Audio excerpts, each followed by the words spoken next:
It is my pleasure to present our first speaker, Susan Shanian from the University of Maryland Extension Service, and she's going to be visiting with us about the ethnic markets of sheep and goats. And so welcome, Susan, and I'll let you take the floor. Thank you. I appreciate the invitation. We were talking just a few minutes ago. I have never really known any other market. So I'm from Maryland, so that's the middle of the East Coast, about 5 hours from New York City, in the vicinity between Baltimore and Washington. So a very urban area, a very ethnically diverse area, and a relatively affluent area. And so even if we go back, hate to say how many years ago, 50 years ago, 40 years ago when I was a kid, this was our market. And it has changed over the years, but in some parts of the country, it's been around for a long time. So I'm the sheep and goat specialist for University of Maryland Extension. I've been here in Extension for 33 years. We do research with sheep and goats at my research station. And we're in a pretty enviable position in this part of the country in terms of marketing. Because again, we have the populations, we have the diversity, we have the income. And I actually went to school out west though. I got my graduate degree from Montana State University. So I certainly have some familiarity with the range sheep industry, even though it is changing as well. And I went to school also in Virginia and used to be a lamb grader in West Virginia. And so have worked a lot with marketing over the years. So I think my talk is good to be presented first because I kind of want to give an overview of lamb and goat marketing and particularly where the ethnic markets fit in. So I'd like to start with a background. Sometimes we need to stand back and admit or characterize what our industry is and make sure we're all on the same wavelength. So when we talk about lamb, we're talking about lamb that's an animal or the meat from an animal that's under 1 year of age. But we know that's not a magical. We know that a lot of lambs go to market and they're probably 13, 14 months of age. So those changes, whether we're talking about the teeth or whether we're talking about the break or spool joint, they don't magically happen when the lamb is 12 months of age. In America, lamb is tended to be the preferred product, especially young lamb. It's mild and it's tender, and it tends to be what's preferred. We have a term we don't use so much anymore, but most of us, at least in the East, know what a hothouse lamb is. It's a young milk-fed lamb, usually a lamb that doesn't see any pasture. It's marketed straight off a mom. And this is the type of lamb that I grew up marketing, what I'd call the hothouse lamb, marketed at Orthodox Easter, sometimes Christmas. So almost like veal if you wanted to make a comparison. And of course, mutton is the meat from sheep that are over 1 year of age. We do have a designation for kind of between 1 and 2 for yearlings. It has a much stronger flavor, is less tender. But we do find a preference for mutton among some demographics. We switched to goat, and I think unfortunately, lamb is called lamb because everybody thinks lambs are cute. But unfortunately, goat meat is usually just called goat meat, which isn't a very attractive term for marketing. There are some places, not so much here on the East Coast, but sometimes the word mutton also applies to goat.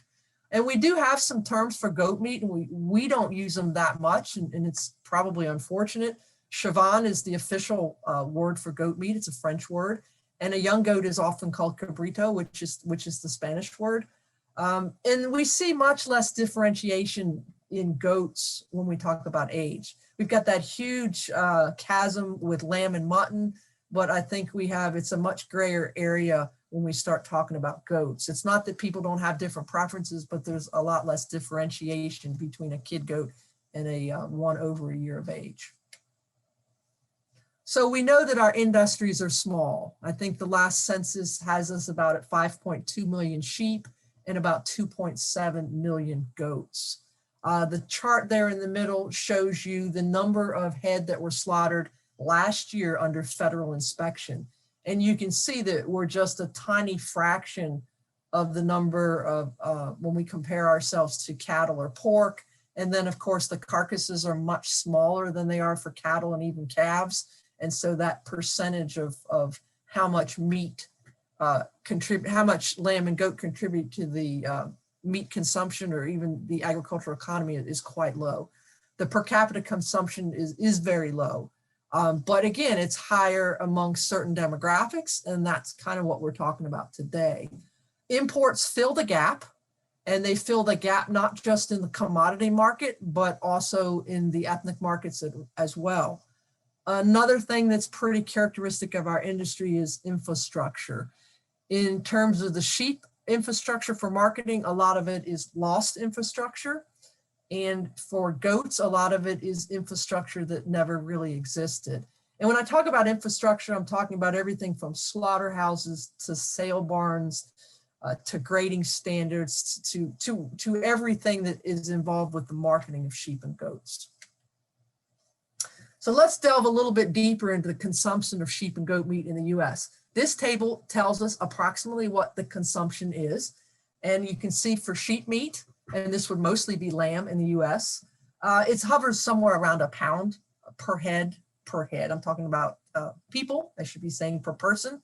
So a pound per person per year. And again, certain demographics eat a lot more. I know myself, I eat far more than a pound. Cornell University estimated the per capita consumption of goat meat to be about 1/4 of a pound. Not exactly sure how they did that, but that's about the only figure I've ever read. And you can see that compared to even turkey, the consumption of sheep and goat meat is very low. I used to work with a producer that would call us the less than lobster industry, because thinking we even ate more lobster than we did lamb and certainly goats. So our products have a very low consumption. There is some evidence that lamb consumption has increased a little bit. When you only eat a pound, it doesn't take much to increase. I think we've had some effective promotion through the American Lamb Board. Maybe even COVID has had some impact on the consumption of lamb. When we switch from consumption, which doesn't paint a very pretty picture, but we switch over to demand, and it's almost the opposite picture, because the demand does exceed production. So sheep and goat meat, as I think everybody knows, is preferred in many cultures around the world. But it still only counts for about 6% of world meat consumption. And that's lamb, goat, mutton, that's everything. You'll often read that goat's the most widely consumed meat in the world.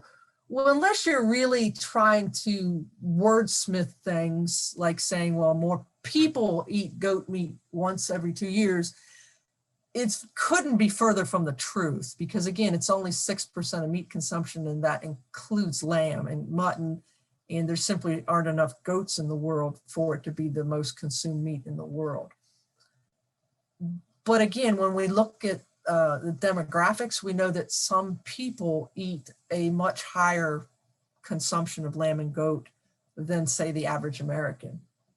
And most lamb and almost all goat meat is consumed by what we're going to call the ethnic markets.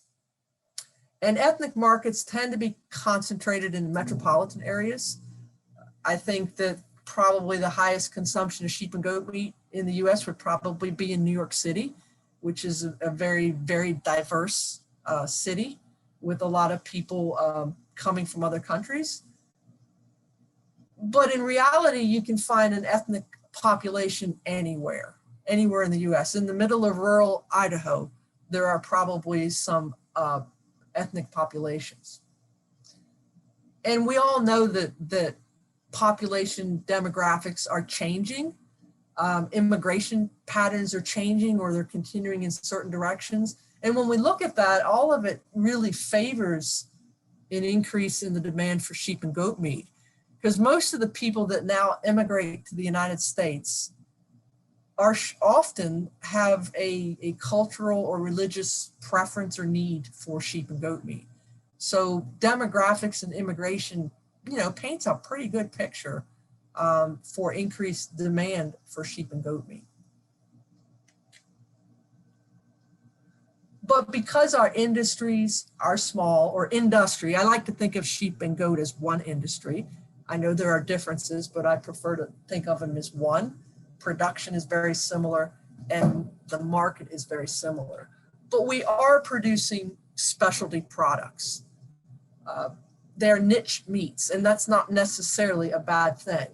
But in most grocery stores, if you find lamb or even goat in the grocery store, they're going to have very small amount of space in the meat case, or they may not be there at all.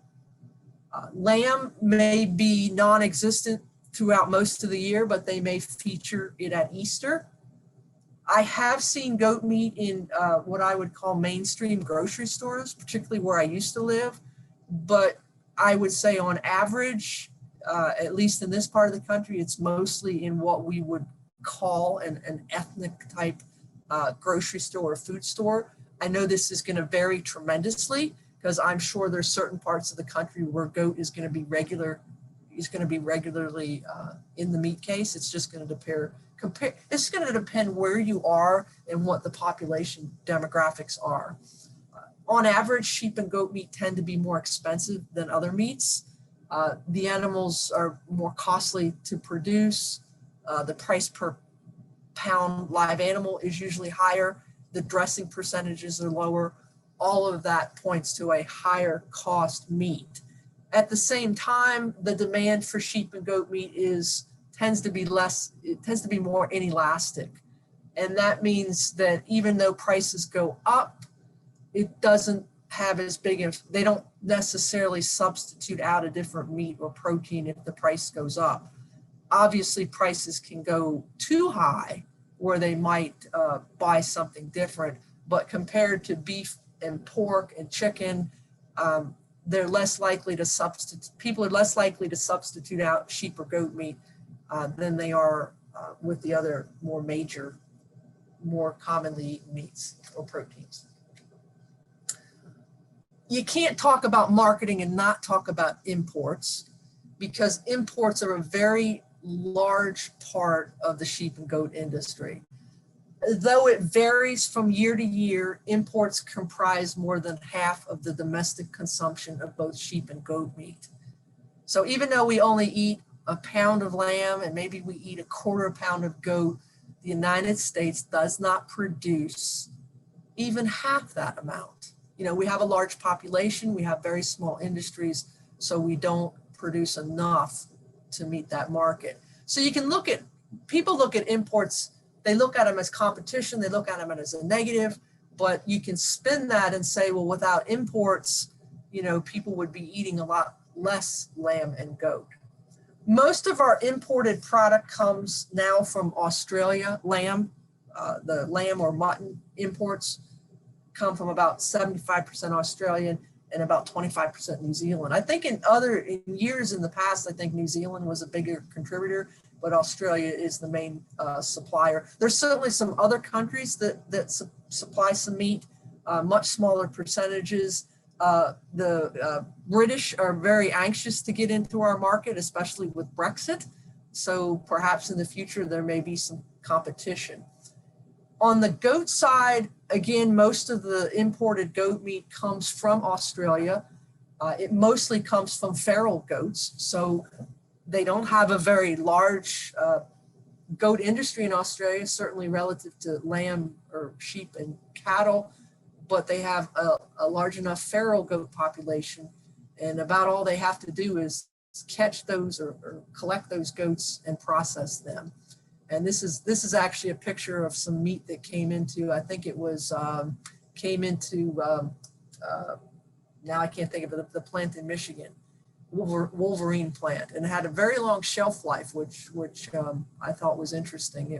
This was from several years ago, but it was packaged in November 2016, and you had over 2 years where you could use that product. Most ethnic customers would prefer fresh product. I think most customers, I don't need to put ethnic in there. Most people would prefer a fresh product, but where they can't get a fresh product, they're going to use a frozen product. Imported product tends to be more consistent. I'm going to say particularly on the lamb side, and it tends to be less expensive. So that makes it, if we look at the industry as a whole, It is challenging sometimes to compete with the imported product.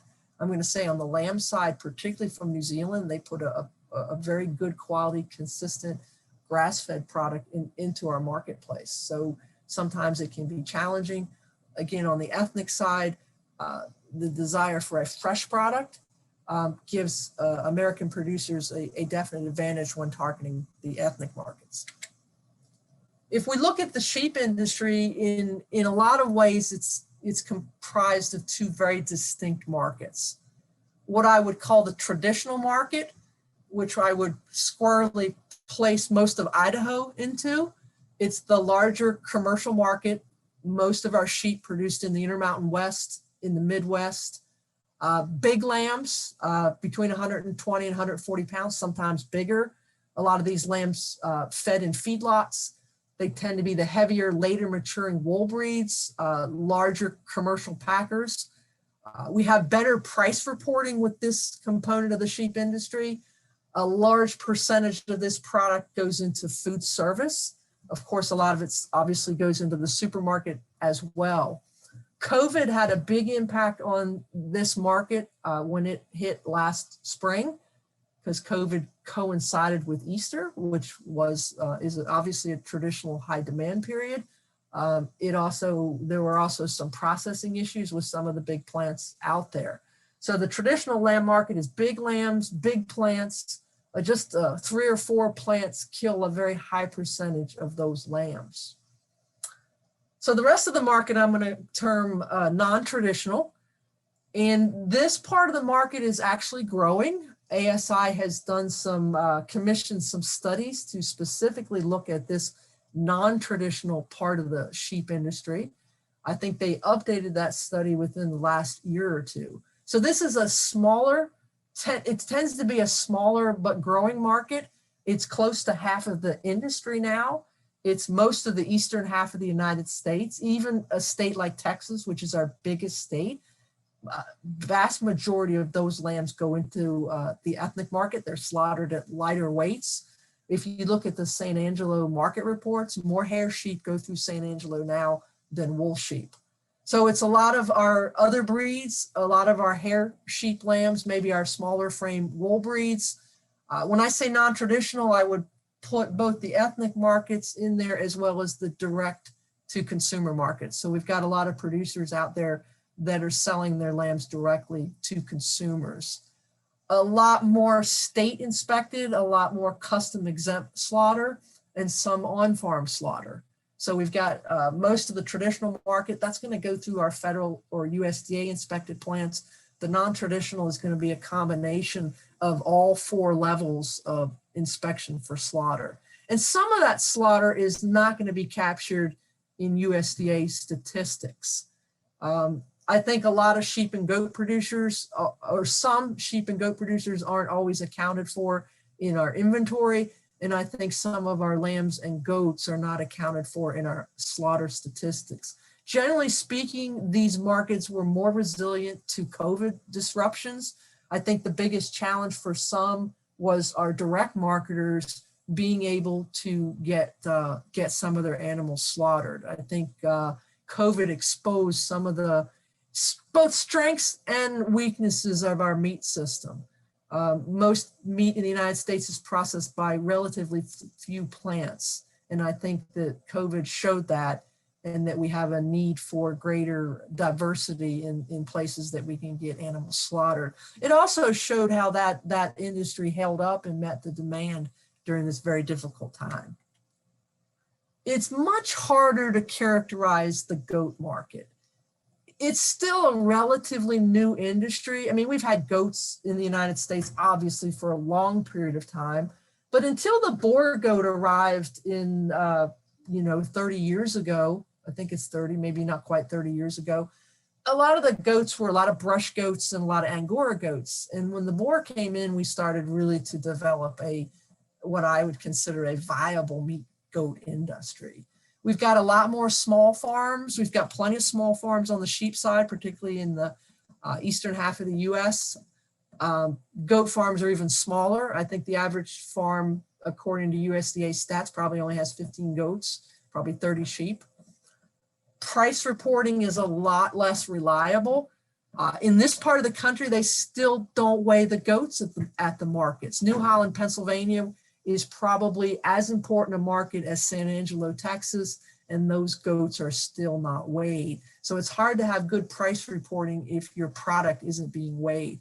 Again, I think the infrastructure is even more lacking in the goat industry than it is in the sheep industry. And as I said before, many goats slip through the cracks in terms of marketing, I think. I think a lot more goats are killed off the grid. But if you look at goat prices, all prices are good right now. All of them are. But goat prices have been, I can't remember a time when they weren't good, at least in this part of the country. The bigger challenge is, are you getting what the market says they're worth?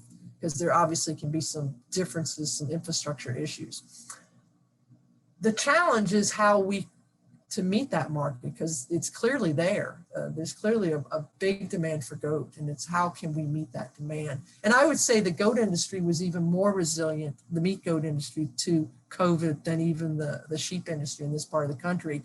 And in actuality, when they created the first round of COVID payments, the CFAP, the goat industry wasn't even included because prices, according to their research, had not declined more than 10% as a result of COVID. They were included in the second round, but I think goats have been the most resilient to COVID, and then the non-traditional markets have fared a little bit better than the bigger commodity markets through COVID.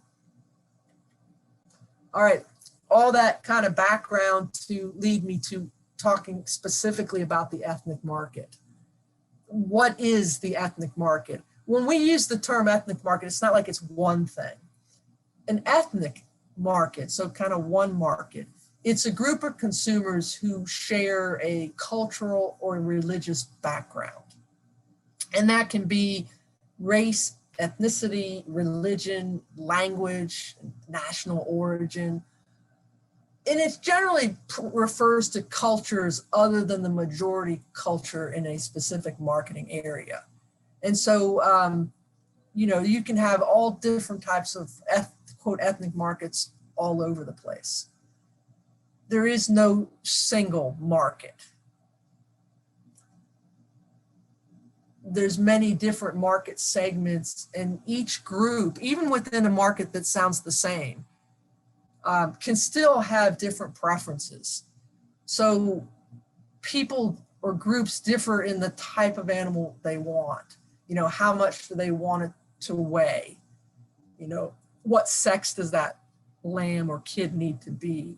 What condition, how much fat, or what condition in terms of tails and horns and hair and things like that. And when do they want that animal? And I didn't have it listed. Yeah, processing. How do they want that animal processed? And so there are differences within the different ethnic markets, and even within the ones we might think of as one ethnic market, there are differences, and even differences from one person to the next. When we look at sheep and goat meat in the US, the primary consumers that usually come to mind are usually either due to religion or due to ethnicity. So particularly on the lamb side of things, lamb is kind of the meat of religion. And so there are specific markets or demands for lamb or mutton from each of our, I would say, the three largest religions, not the most important, not the least important, just the largest religions. So Muslim, people that follow Islam, Jewish, and Orthodox Christian. Those would be the when I think of selling lambs and to a lesser extent goats, those are the things that tend to drive demand. On the ethnicity side, so basically, what is somebody's, where are they from? What's their what's their place of origin? What's their race? Hispanic, and that's as broad as the term ethnic, because that can mean people from many different countries. Middle Eastern can mean people from different countries and different ethnicities. African, that's a whole entire continent. West Indian, that again, I guess the Caribbean isn't the continent, but it's a whole huge region, many islands, many differences. People from South Asia, people from the Mediterranean area. Those are the people that I think of most when I think of, well, who's the people that eat goat and lamb? And there's a lot. And a lot of these groups, we have very large immigration from, or we have, each of these groups might be growing in the US or might be growing in your particular area. So if I were to pick two primary markets that are emerging for lamb and goat, it would be the Hispanic and the Muslim market. And as I said, the Hispanic market or designation is more than 59 million people. I think it's 30, I think the next slide will show it, but people from many different races. It's the fastest growing minority group in the US.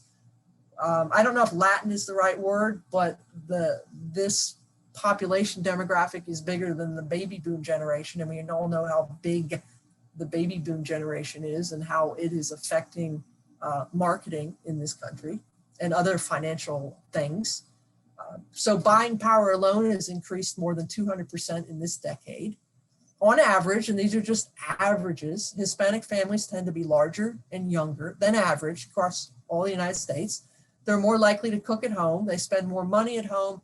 Food is a way to celebrate culture. And I'm not certain, that's probably true of any culture, whether it's a minor or major culture. Food is often a way to celebrate who and what we are. If we look at the Muslim sector, again, as mentioned before, this is a very ethnically diverse group of consumers. It could be somebody who is immigrated here from the Middle East, or it could be someone who has converted to Islam.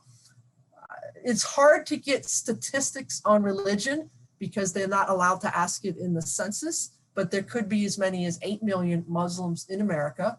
We do know that the growth rate for Muslims is exceeding the population growth rate in the US. The community is the same size as Hispanics were about 25 years ago. The average Muslim is younger, well-educated, and affluent. And the Muslims tend to be very community-centered. It's not to say others aren't, but this is definitely a characteristic. These were a couple of graphics that I found on the internet that kind of characterize the importance of these two markets, not just the lamb and goat, but I think we clearly know there's an interest in lamb and goat among these populations. And I guess the bottom line is that they are markets that have an increasing amount of money to spend. On average, they're younger. They're also very diverse, very ethnically diverse, or as in the case of Hispanic, coming from many different places. And sometimes those populations are concentrated. You can see where the Hispanic populations are concentrated in 3 states. But again, any place, anywhere can have a population demographic that is interested in buying lamb or goat meat, anywhere. This is a chart that I've been publishing for a long time. I try to keep it updated. This is just trying to put in a chart some of the important holidays for lamb and goat meat. It doesn't have all of them. I will admit that it focuses on the religious holidays for Muslims, Jewish, and Christian. I didn't previously had Cinco de Mayo, and I added that. I've got the Chinese New Year in there as well, but this tends to focus on the religious holidays. This is important because it can affect the timing of your market and the way in which you raise your animals. So let's go through a couple of these very important holidays. The first one is Easter. Of course, Easter commemorates the resurrection of Jesus after his crucifixion. It is a traditional meal of Easter among Christians. It predates Christianity. There are many different reasons why lamb is consumed at Easter. There's a lot of symbolism with lambs. I think sheep are the most mentioned animal in the Bible.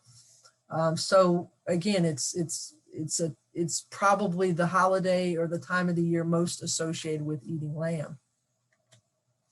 The important thing to remember about Easter is that there are two of them, and they can be more than a month apart. What we typically just call Easter, again, majority culture, if you will, it is technically Western or Roman Easter is what it technically is. It uses the Gregorian calendar to determine the date of Easter. So we know Easter changes every year. It can be in early March or through April. Many Christians still eat lamb at Easter, but in other cases, it's been replaced by ham, is very traditional, and other meats. I know my mom, who's 91 years old, grew up eating lamb at Easter time, but when she left home, I don't think she does, you know. So in some cases it's been replaced, but it's also still a time when a lot of lamb is sold and consumed. A lot of Italians still eat lamb at Easter time. So this year, Easter was the 4th of April. Next year, it'll be the 17th. Eastern or Orthodox Easter, we often call it Greek Easter. It uses the Julian calendar to determine the date of Easter. So it's always after Roman Easter. This is the Easter I always associate with eating lamb or selling lambs, because when I was a kid, our customers were Greek, and they came out to get lambs for the holiday. So, but if we look at the whole sheep industry as a whole, the other Easter is also quite significant for lamb consumption and lamb demand. So it's the Greek or Orthodox Christians, the second largest Christian religion in the world. It's the majority religion in Eastern Europe, most of Greece, obviously. And we have about 2.5, that should have 1 million after that, of 2.5 million ethnic Greeks in the US. This is what I call the kind of the older ethnic market. It's been in existence for a long time. And they are very much likely to eat lamb at Easter time. And they're the ones who prefer this young milk-fed, what we used to call hothouse lamb. So this year it was May 2nd. So you had almost a month difference in dates. And then next year it'll be on the 24th of April, which will only be a week later. So both of these dates can be important, and it might vary according to your market and what part of the country you're in. Generally for us here in the East, that Orthodox Easter tends to be more important from a marketing standpoint. Switching to the Muslim holidays, they have many holidays, just like the Christian religion, but the two most important are what they call Eid, and Eid just means festival in Arabic. So there are two of these. The festival of fast breaking, that is a 3-day festival that marks the end of Ramadan. Ramadan is the holy month of fasting. So during the day, they fast, and then in the evening, they enjoy meals, and then they have the festival, where they obviously food factors into that. So very often there's an increase in demand for sheep and goats. That holiday you can see this year was the 12th and 13th around of May, and it will be 10 to 12 days earlier next year. So while the Easter holidays tend to vary within a 6-week period, the Muslim holidays will move earlier 10 to 12 days each year. That can be challenging. The bigger holiday is the festival of the sacrifice. This is the bigger of the two festivals. It comes after the festival of fast breaking. This is the holiday that commemorates when Abraham was asked to sacrifice his son, and instead he was able to sacrifice a sheep, a ram. It also marks the end of Hajj, which is the pilgrimage to Mecca. That's when Muslims make that pilgrimage if they are able to. So it's customary to sacrifice an animal at that holiday and to divide that meat into thirds among family, friends, and the poor. They're much more particular about the type of lamb that is wanted for this festival. Again, there's going to be differences for different groups and maybe even individual people, but usually they're looking for a male animal without blemish, 6 to 12 months of age or older, and not overly fat. This holiday is coming up next week. And then again, next year, it will be 10 to 12 days earlier. The reason that the holiday moves is because they use a different calendar, which is based on sighting of the moon, versus the Julian calendar, which is based on the sun. And that's why that holiday moves each year. I say it's challenging because you could have your production system set up when you lamb, when you know, all that. And then the holiday keeps moving closer, you know, over a 5-year period, it's going to be, you know, what, it's going to be, 6 weeks earlier. And so, you know, you may either at some point you may have to adjust your management, or at some point you may say, well, I just can't market to this one anymore. So it just depends. What other times do ethnic customers eat sheep and goat meat? A lot of it, you know, while some of it's religious, some of it's actually more cultural. I mean, you think about your own family traditions and why you do or eat things that you do. And so if a family that is used to eating lamb and goat has an important event in their family, a wedding, a graduation, or a birthday, then they are apt to want to eat sheep or goat meat. The one example I always give is, I don't know how many of you remember the movie My Big Fat Greek Wedding. They actually cooked a lamb, and it was in that movie. They were having lamb because, again, it's a cultural preference for lamb. And so if you're having an important event in your life, you're going to prefer to eat that type of meat. The other significant event for Muslim couples is when what they call their baby naming ceremony. When they have a child, it is customary to sacrifice a sheep or goat, usually at that time as part of this ceremony. 2 for a boy and 1 for a girl. I used to kiddingly say that we hope there are lots of boy babies, because then we can sell twice as many lambs as if there were girl babies. Unless you direct market, obviously you cannot capture some of these individual preferences. You know, to capture these individual preferences, a lot of it is captured through direct markets, but sometimes obviously they're going to try to purchase these animals through commercial markets. I want to talk a little bit about religious slaughter. So the religious side of the business, and the religious side of the business could be a large packing plant. And many of our large processing plants do religious slaughter. It can also be the smaller ones, or even the on-farm slaughter. So what separates religious slaughter is, and you could call it ritual slaughter, is that it is exempt from humane slaughter laws. That does not imply it is inhumane. The primary difference is that the animal is not stunned prior to slaughter. You see the picture here. This was actually a USDA small plant, and that's a stun gun. So the goats were stunned before they are slaughtered. In our research program, the last 2 years that we've killed lambs, the first year they were done at a halal plant, the second year they were done at a kosher plant. Those are our 2 largest plants in Maryland. In neither case were those lambs stunned. So they're usually just, the throat is cut.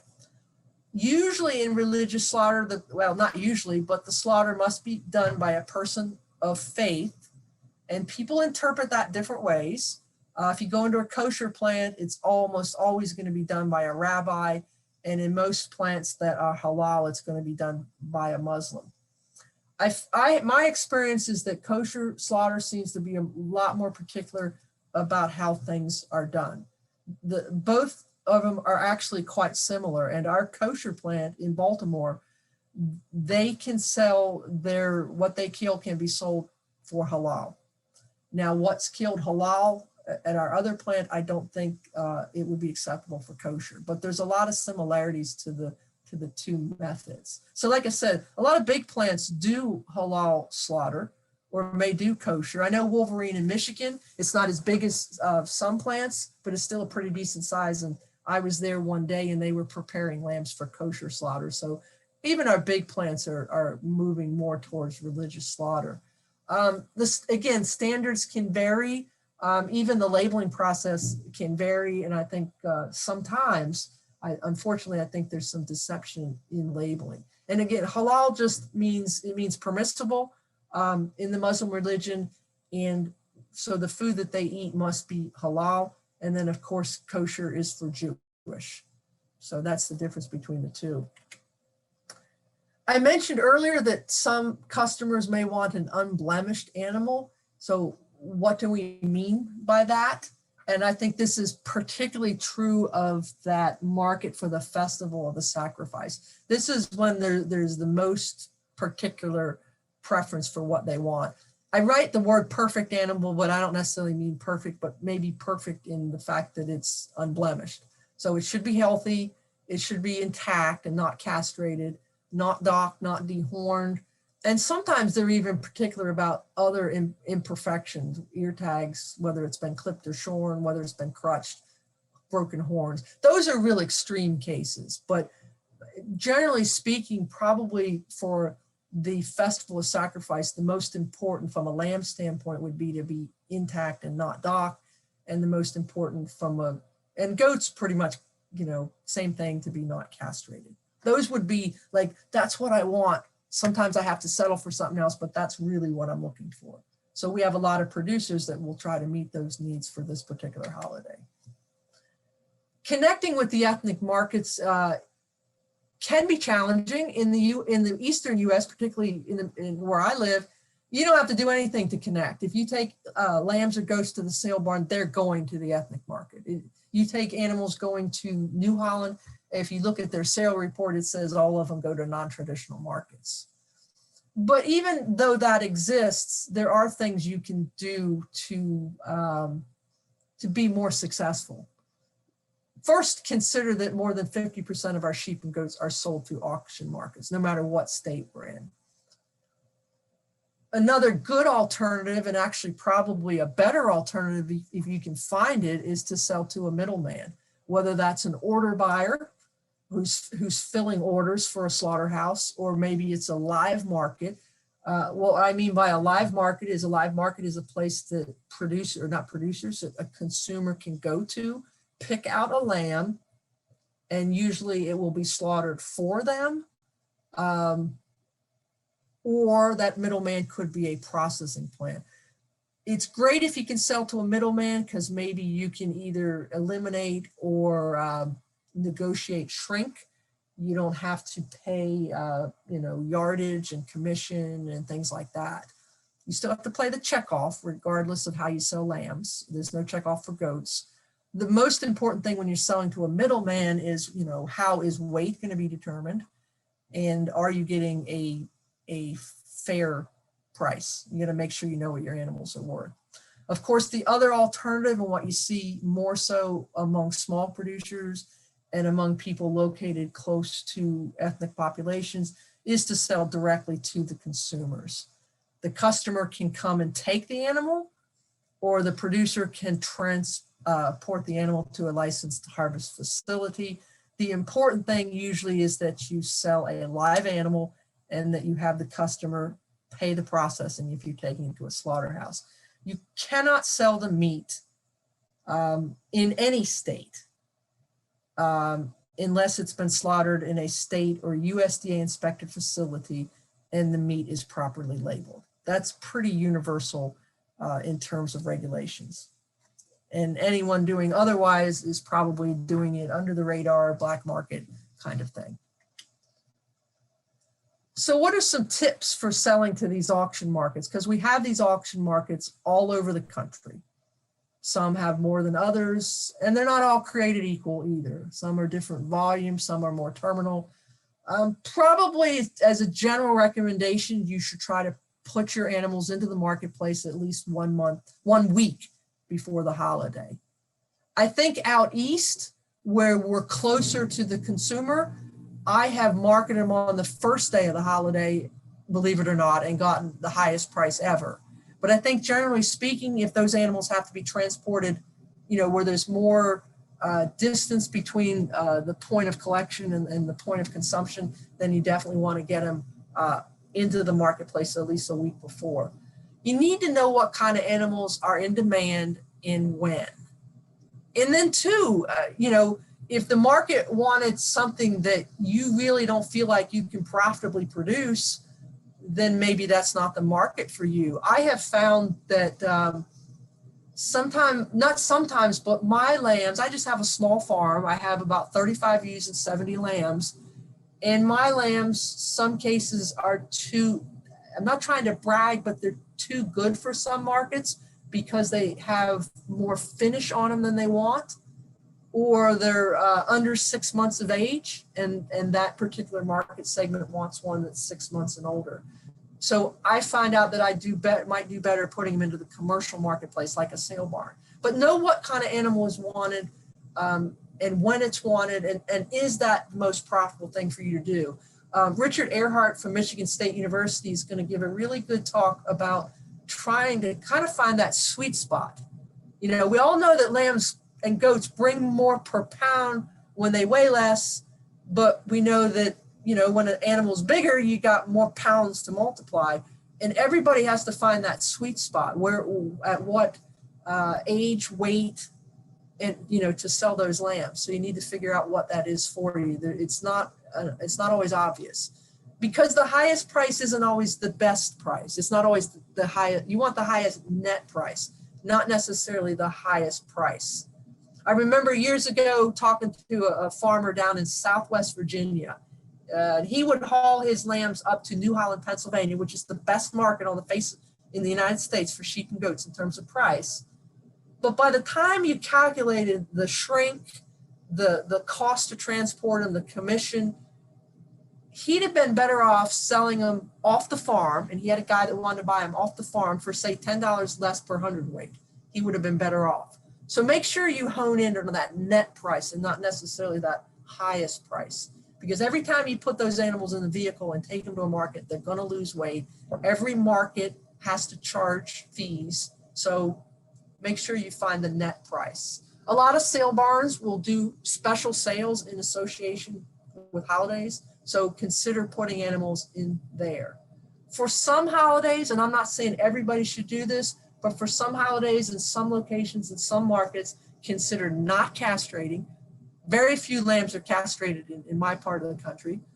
Consider not docking. Of course, most hair sheep aren't docked, but wool sheep, we generally dock. But if the market didn't want a dock lamb and you can keep that lamb clean, consider it. Weaning, if you're going to wean and sell them 3 months later, that's fine. But if you're going to wean them and sell them a week later, maybe you shouldn't wean them, because we all know they lose a little bit of bloom. This is particularly important, I'm going to say, for the Easter or the Orthodox or Christian markets, the kosher market. A little more flexibility in body condition in the Muslim markets. And of course, a no-brainer, nobody wants animals that don't look healthy. Animals might be thin, but we want to make sure, because some markets like thinner animals, but we want to make sure we don't sell animals that got dirty backsides. So those are there's probably tons more advice for working with or selling to the auction markets. It's always good to have a relationship with the market manager, and that if you got a lot of animals to sell, to give them a call ahead of time and that sort of thing. I want to touch real briefly on-farm slaughter. I mentioned that you cannot sell meat unless that animal's been processed in a USDA or federally inspected plant. And I know we have some participants from some other countries, and I suspect there would certainly be some similarities. And so on-farm slaughter is important in the state of Maryland and in many of our states back here, and probably on some farms in all states. What's important to understand, this was actually some slaughter done on my farm several years ago.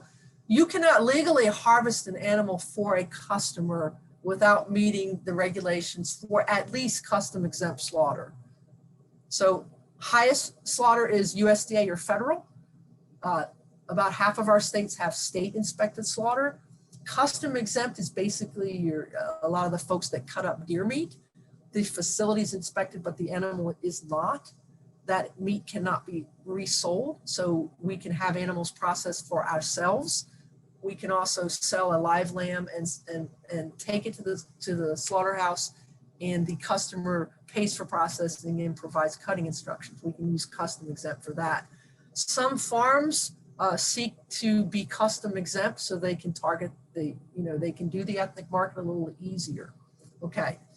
But if you don't want to do that, because there are certainly costs associated with that, can the customer harvest the animal on the farm? I grew up with that. As I mentioned, our customers were Greek. They picked out lambs, they slaughtered them on the farm, they took them with us. That's Maryland. It could be different in Idaho. It could be different in many places. It is a very gray area. If you're one of the 25 or so states that does not have state meat inspection, you fall under federal regulations. Well, if you read the federal regulations, they neither permit or prohibit it. They simply do not discuss it. I imagine the people that put those regulations together could never envision somebody wants to come on your farm and kill a lamb. So it's not illegal. That makes it open to interpretation. Okay. Some people think, well, you're not killing the lamb or goat, so you're not providing a service. So it's no different than the self-exemption, which allows a farmer to kill his own livestock for consumption. So they don't see it as any different. Others might interpret it where you're providing a place, therefore you're providing a service, therefore it's illegal. Make sure you know what it is like in your state and make sure you would know how it is perceived, because the last thing you want to do is get in trouble. I am not promoting on-farm slaughter. I just know that it exists within our states and that each state could be different. There are risks involved with it. First, again, whether it's permissible, because the last thing you want to do is get fined or shut down. But there are also other risks in terms of in the environmental impact and also liability. And so consider those things. And it's not for everyone to even consider. It just is part of our industry, and it's important to me that it be discussed. Again, it is allowed in some states. In other states, it would be considered black market. So black market is illegal, and you're always at risk if you're doing something you're not allowed to.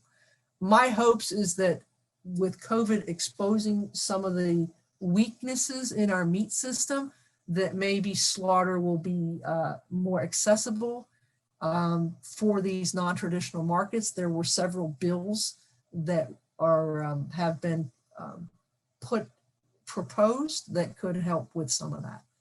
But anyhow, enough of that. I worked with a project years ago with Cornell University, specifically working with the ethnic markets and specifically talking about some of this on-farm slaughter. This was a poster that was a product of that project. If you did do on-farm slaughter, we want to make sure that it is done properly. Everything from making sure the animal is humanely handled and killed to making sure that you properly dispose of the waste materials, the offal. And you can see it begins with catching an animal and ends with composting. And I think that poster is still available, and we always suggested that people posted it in their barn. But once again, I want to emphasize, make sure you know what the situation in your state is. And it might not even be something that's relevant to you to begin with, but again, in our part of the country, it's a pretty big thing. And with that, I will conclude. I thank you for your attention, and any short questions, I guess, I'd be happy to answer.